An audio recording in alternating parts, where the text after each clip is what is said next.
25वां सर्ग। राक्षसों का श्री राम पर आक्रमण और श्री रामचंद्र जी के द्वारा राक्षसों का संहार। खर ने अपने अग्रगामी सैनिकों के साथ आश्रम के पास पहुंचकर क्रोध में भरे हुए शत्रुघाती श्री राम को देखा, जो हाथ में धनुष लिए खड़े थे।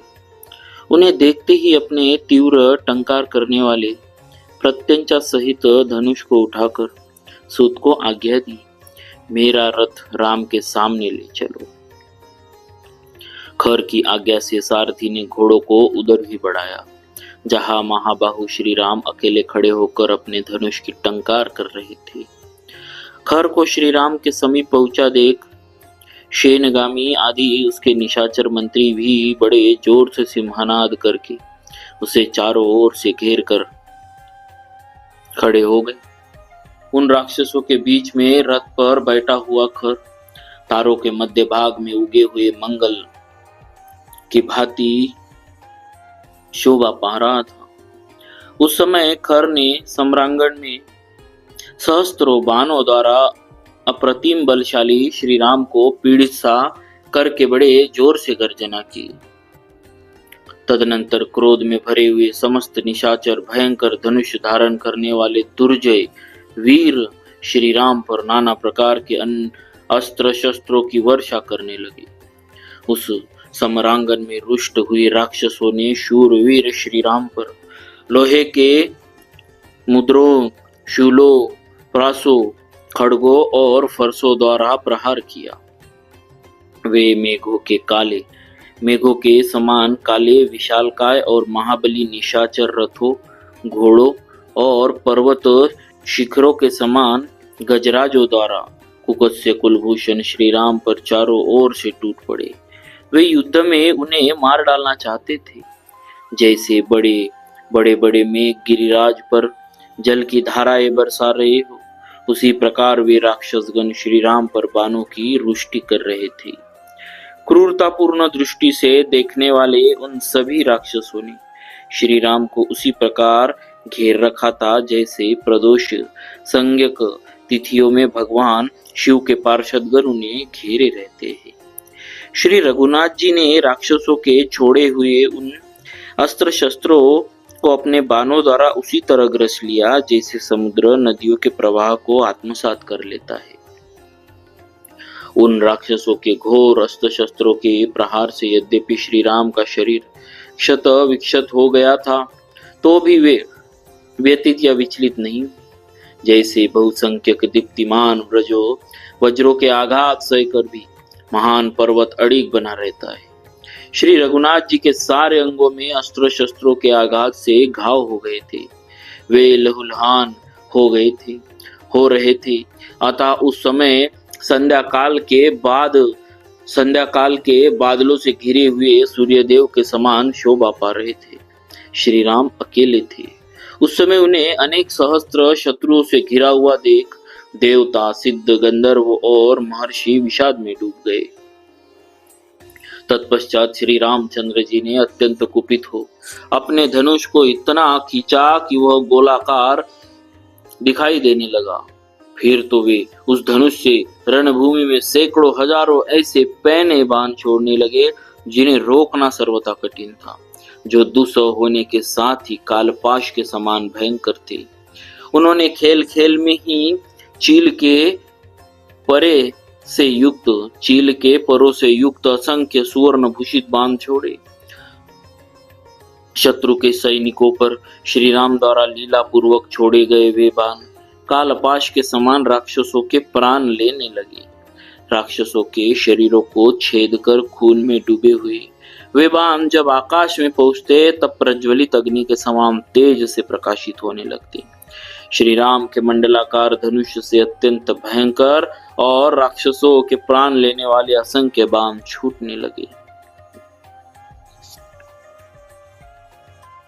उन बाणों द्वारा श्री राम ने समरांगन में शत्रुओं के सैकड़ों हजारों धनुष, ध्वजाओं के अग्रभाग, ढाल, कवच, आभूषणों सहित भुजाएं तथा हाथों की सूंड के समान जांघें काट दी। तथा हाथी की सूंड के समान जांघें काट डाली। प्रत्यंचा से छूटे हुए श्री राम जी के बाणों ने उस समय सोने के साज-बाज एवं कवच से सजे और रथों में जुते हुए घोड़ों, सारथियों, हाथी सवारों, घोड़ों और घुड़सवारों को भी छिन्न भिन्न कर डाला। इसी प्रकार श्री राम ने समर भूमि में पैदल सैनिकों को भी मारकर यमलोक पहुंचा दिया। उस समय उनके नालीक, नाराज और तीखे अग्रभाग वाले विकर्णी नामक बाणों द्वारा छिन्न भिन्न होते हुए निशाचर भयंकर आर्तनाद करने लगे। श्री राम के चलाए हुए नाना प्रकार के मर्मभेदी बाणों द्वारा पीड़ित हुई वह राक्षस सेना आग से जलते हुए सूखे वन की भांति सुख शांति नहीं पाती थी। कुछ भयंकर बलशाली शूरवीर निशाचर अत्यंत कुपित हो श्री राम पर प्रासों, शूलों और फरसों का प्रहार करने लगे, परंतु पराक्रमी महाबाहु श्री राम ने रणभूमि में अपने बाणों द्वारा उनके उन अस्त्र शस्त्रों को रोककर उनके गले काट डाले और प्राण हर लिए। सिर, ढाल और धनुष के कट जाने पर वे निशाचर गरुड़ के पंख की हवा से टूटकर गिरने वाले नंदनवन के वृक्षों की भांति धराशायी हो गए।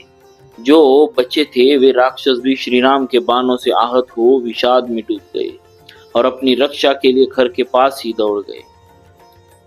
परंतु बीच में दूषण ने धनुष लेकर उन सब को आश्वासन दिया और अत्यंत कुपित हो रोष में भरे हुए यमराज की भांति वह क्रुद्ध होकर युद्ध के लिए डटे हुए श्री रामचंद्र जी की ओर दौड़ा।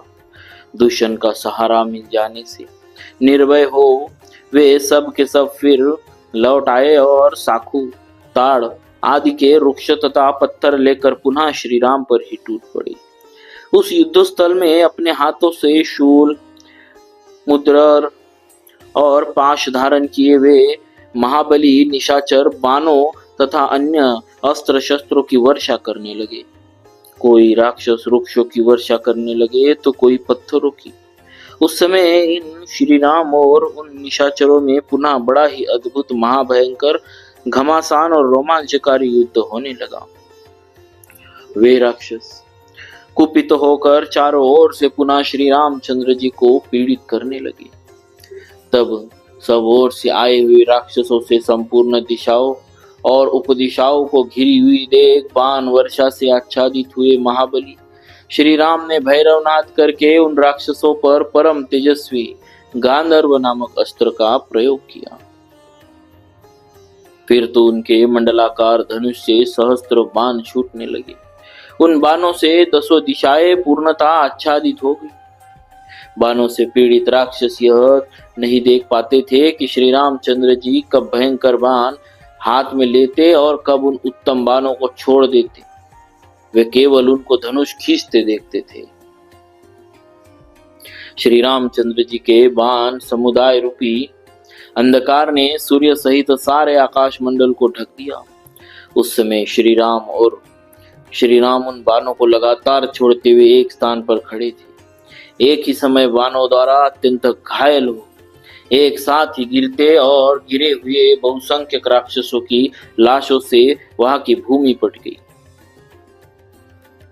जहां जहां दृष्टि जाती थी वही वही वे हजारों राक्षस मरे, गिरे, क्षीण हुए, कटे पिटे और विदीर्ण हुए दिखाई देते। वहां श्री राम के बाणों से कटे हुए पगड़ियों सहित मस्तकों, बाजूबंद सहित भुजाओं, जांघों, बाहों, भांति भांति के आभूषणों, घोड़ों, श्रेष्ठ हाथियों, टूटे फूटे अनेकानेक रथों, चौरों, व्यंजनों, छत्रों, नाना प्रकार की ध्वजाओं, छिन्न भिन्न हुए शूलों, पट्टिशों, खंडित खड़गों, बिखरे प्रासों, फरसों, चूर चूर हुई शिलाओं तथा टुकड़े टुकड़े हुए बहुतेरे विचित्र बाणों से पटी हुई वह समरभूमि अत्यंत भयंकर दिखाई देती थी। उन सबको मारा गया देख शेष राक्षस अत्यंत आतुर हो वहां शत्रु नगरी पर विजय पाने वाले श्री राम के सम्मुख जाने में असमर्थ हो गए। इस प्रकार श्री वाल्मीकि निर्मित आर्ष रामायण आदि काव्य के अरण्य कांड में 25वां सर्ग पूरा हुआ। बोलिए श्री सीताराम महाराज की जय। भक्तवत्सल भगवान की जय।